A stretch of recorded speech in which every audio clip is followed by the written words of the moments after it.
India versus south Africa third one day match வந்து பார்த்தீங்கன்னா நேற்று பால்ல நடந்தது. ஆக்சுவலாக இந்த மேட்ச் ஒரு டிசைடட் மேட்ச். ரெண்டு டீமே வந்து பார்த்தீங்கன்னா 1-1 அப்படின்ற மாதிரி சமமான ஒரு நிலையில இருந்தாங்க. Second one day match IPL ஆக்ஷனால குழி தோண்டி புதைச்சிட்டாங்க. அது நடக்கிறதே யாருக்குமே தெரியாத மாதிரி இருந்தது. நம்மளும் கவர் பண்ணல. ஐபிஎல் ஆக்ஷன் ஒரு பக்கம் பயங்கரமா நடந்துட்டு இருக்கும்போது சும்மா இது ஒரு மேட்சா கூட யாருமே மதிக்கல. செகண்ட் ஒன் டேல இந்தியன் டீம் பெர்ஃபார்மன்ஸும் நம்ம மறக்கிற மாதிரி தான் இருந்தது.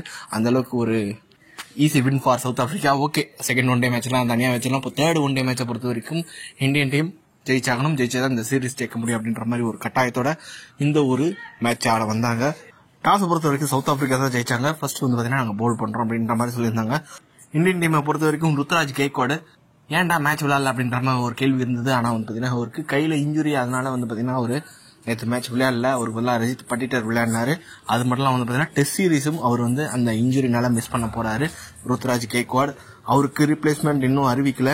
இந்தியன் டீமை பொறுத்த வரைக்கும் 2 சேஞ்சஸ். ரஜித் பட்டிட்டர் ஏற்கனவே சொன்ன மாதிரி ருத்ராஜ் கெய்க்வாட் பதிலாக வந்தாரு. வாஷிங்டன் சுந்தர், குல்தீப் யாதவ் பதிலாக வந்தாரு.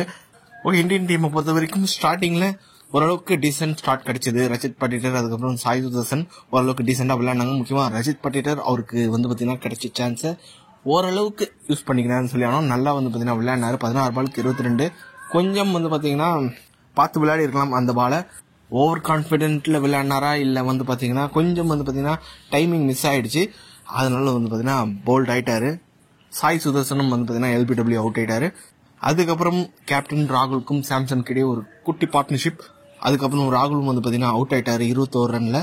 அதுக்கப்புறம் திலக் வர்மாவும் சாம்சனும் வந்து பாத்தீங்கன்னா முட்டி மோதி ஒரு மாதிரி வந்து பாத்தீங்கன்னா இந்தியன் டீமை கொஞ்சம் கரை சேர்த்தாங்கன்னு சொல்லி ஆகலாம். இந்த பார்ட்னர்ஷிப் வேர்ல்ட் கப் ஃபைனல்ல வந்து எப்படி இருந்திருக்கும் அப்படின்ற மாதிரி தான் இருந்தது. கொஞ்சம் திலக் வர்மா நிதானமா விளையாடினாரு, கண்டிஷனுக்கு ஏற்ற மாதிரி விளையாடினாரு.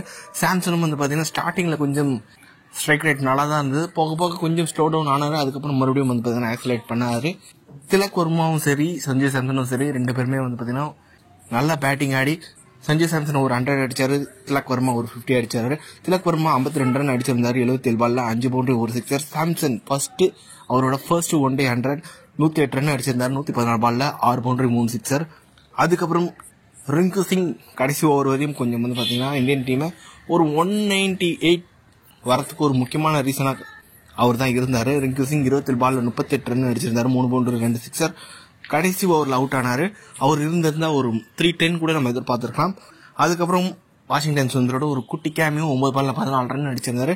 ஓகே, நம்ம எக்ஸ்பெக்ட் பண்ணதை விட கொஞ்சம் கம்மியா தான் பண்ணியிருந்தாரு. பட் வந்து பாத்தீங்கன்னா ஒரு குரூஷியல் ரன்ஸ் அதெல்லாம் நம்ம ஆட் பண்ணி தான் ஆகணும். ஓகே, அதுக்கப்புறம் சவுத் ஆப்பிரிக்கா போலிங்கை பொறுத்த வரைக்கும் நாண்ட்ரே பர்கர் 2 விக்கெட் எடுத்திருந்தாரு. அவரோட குட் ஃபார்ம் கண்டினியூ ஆகுது. ஒன் டே ஃபார்மெட்ல அவர் வந்து பாத்தீங்கன்னா நல்லா பவுலிங் போட்டுட்டு இருக்காரு. அதுக்கப்புறம் லிசார்ட் வில்லியம்ஸ் அவர் ஒரு விக்கெட் எடுத்திருந்தாரு. அப்புறம் ஹென்ட்ரிக்ஸ் அவர் ஒரு 3 விக்கெட், முல்டர் ஒரு விக்கெட், மகாராஜ் ஒரு விக்கெட் எடுத்திருந்தாங்க. ஓகே, சவுத் ஆப்பிரிக்காவுக்கு பாத்தீங்கன்னா இந்தியன் டீம் 297 ரன் வந்து பாத்தீங்கன்னா டார்கெட் வச்சிருந்தாங்க. சவுத் ஆப்பிரிக்காவுக்கும் ஒரு டீசென்டான ஒரு ஓப்பனிங் பார்ட்னர்ஷிப் கிடைச்சது. போன மேட்ச் வந்து பாத்தீங்கன்னா செஞ்சுரி அடிச்ச டி ஜார்சி இந்த மேட்ச்ல வந்து பாத்தீங்கன்னா ஒரு 81 அடிச்சிருந்தாரு. ரீசா ஹென்ட்ரிக்ஸ் ஒரு 19 ரன் அடிச்சு அவுட் ஆயிட்டாரு.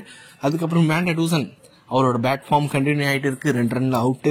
மார்க்ரம் ஓரளவுக்கு டீசெண்டா வந்து பாத்தீங்கன்னா ஸ்கோர் பண்ணாரு. இந்த மேட்சை பொறுத்த வரைக்கும் 36 ரன் அடிச்சிருந்தாரு. கிளாஸ்னு ஒரு 21, மில்லர் ஒரு 10 ரன் அப்படின்ற மாதிரி நடுவில் ஒரு கொலாப்ஸ். அதுக்கப்புறம் சவுத் ஆப்பிரிக்கன் டீமால வந்து பாத்தீங்கன்னா பெருசா இந்த ஒரு இன்னிங்ஸ்ல டாமினேட் பண்ண முடியல. இந்தியன் டீம் வந்து பாத்தீங்கன்னா சவுத் ஆப்பிரிக்காவை 78 ரன் வித்தியாசம் இந்த மேட்சை ஜெயிச்சிட்டாங்க. சவுத் ஆப்பிரிக்காவை பொறுத்த வரைக்கும் அதிகபட்சமா வந்து பாத்தீங்கன்னா ஏற்கனவே சொன்ன மாதிரி டி சாசி அவர் ஒரு 81 ரன் அடிச்சிருந்தாரு. அதுக்கப்புறம் மார்க்ரம் ஒரு 36 ரன் அடிச்சிருந்தாரு. மற்றபடி கிளாஸ் அண்ட் மில்லர் கிட்ட இருந்தெல்லாம் இந்த ஒரு சீரீஸ்ல பெருசா வந்து பாத்தீங்கன்னா ரன்ஸ் நம்ம பார்க்கல. ஓகே, இந்தியன் டீம் போலிங்கை பொறுத்த வரைக்கும் முகேஷ் குமார் அந்த அளவுக்கு ஓடிய ஃபார்மெட்டுக்கு அடாப்ட் ஆகலையா இல்ல என்ன காரணம் அப்படின்றது தெரியல. அவருக்கு வந்து பாத்தீங்கன்னா அந்த அளவுக்கு ஒரு நல்ல ஓடி சீரீஸா இது அமையல. ஒரு விக்கெட் எடுத்திருந்தாரு. இருந்தாலும் எக்கனாமி ரேட் கொஞ்சம் அதிகமா இருக்கிற மாதிரி தோணுது. ஹர்ஷ்தீப் சிங் நான் வந்து பாத்தீங்கன்னா T20 சீரீஸ்ல அவரை வந்து பாத்தீங்கன்னா நான் குறை சொன்னேன். ஆனா இந்த ஒன் டே ஃபார்மேட்டை பொறுத்த வரைக்கும் அவருக்கு வந்து பாத்தீங்கன்னா ஒரு நல்ல ஒரு சீரீஸா அமைஞ்சிருக்கு. 4 விக்கெட் எடுத்திருக்காரு இந்த மேட்ச்ல. அது மட்டும் வந்து பாத்தீங்கன்னா ஃபர்ஸ்ட் மேட்ச்ல ஒரு 5-4 கிடைச்சது. ஆக மொத்தம் ஒரு 10+ விக்கெட்ஸ் எடுத்திருக்காரு. ஆவேஸ் கான் 2 விக்கெட், வாஷிங்டன் சுந்தர் 2 விக்கெட், அதுக்கப்புறம் லாஸ்டா வந்து அக்ஷர் பட்டேல் ஒரு விக்கெட் எடுத்தாரு. ஒருவேளை இந்தியன் டீம் இந்த மேட்சை 78 ரன் வித்தியாசத்தில் ஜெயிச்சாங்க. அதுக்கப்புறம் வந்து பாத்தீங்கன்னா இந்த சீரீஸை 2-1 அப்படின்ற மாதிரியும் ஜெயிச்சிருக்காங்க. ஏற்கனவே 2022 வந்து பாத்தீங்கன்னா ஜனவரி மாசம் நடந்த ஒரு ஒன் டே சீரீஸ்ல இதே KL ராகுல் கேப்டன்சி கீழே வந்து பாத்தீங்கன்னா 3-0 அப்படின்ற மாதிரி இந்தியன் டீம் தோத்துருந்தாங்க. இப்போ KL ராகுல் அதுக்கு வந்து ரிவெஞ்ச் எடுத்திருக்காரு. ஓவரால் இந்த சீரீஸை பொறுத்த வரைக்கும் ஒரு டீசென்டான சீரீஸா தான் இருந்தது.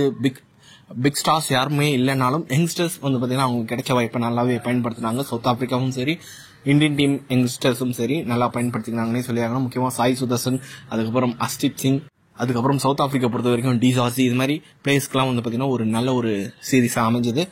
ஓகே, இந்த சீரீஸை பொறுத்த வரைக்கும் எந்த ஒரு யங்ஸ்டர்ஸ் வந்து பாத்தீங்கன்னா உங்களை இம்ப்ரெஸ் பண்ணாங்க அப்படின்றது நீங்க கமெண்ட் பாக்ஸ்ல டைப் பண்ணுங்க. இந்த வீடியோ பிடிச்சா லைக் பண்ணுங்க, ஷேர் பண்ணுங்க, சேனல் மறக்காம சப்ஸ்கிரைப் பண்ணி வச்சுக்கோங்க.